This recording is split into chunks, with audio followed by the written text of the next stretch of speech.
আসসালামু আলাইকুম। Welcome Tajin world. আজকে আমি তেঁতুল দিয়ে মৃগেল মাছ বা মৃগা মাছের টক রান্না করব। তো মাছটা আগে ভেজে নিয়েছি। এখানে আমি কাঁচা যে তেঁতুল কাঁচা এজন্য আমি সিদ্ধ করতেছি হালকা লবণ দিয়ে। তো আমার মাছ ভাজা হয়ে গেছে, তেঁতুল সিদ্ধ হয়ে গেছে। তো তেঁতুল মাছ উঠিয়ে রেখেছি। তো তেঁতুলটাকে আমি ভালো করে ঠান্ডা করে তারপরে চটকে নিয়েছি।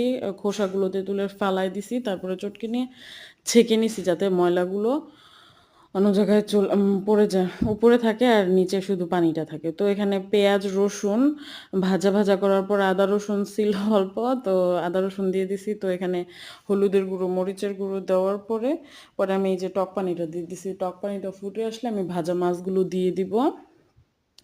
তো এইভাবে খেতে খুবই মজা লাগে। তো অনেকক্ষণ জাল করব এটাকে, যখন ঘন হয়ে আসবে তো একটু জিরার গুঁড়ো দিয়ে নামিয়ে নিব। তো বাসায় ট্রাই করবেন, ট্রাই করে জানাবেন। Thank you for watching.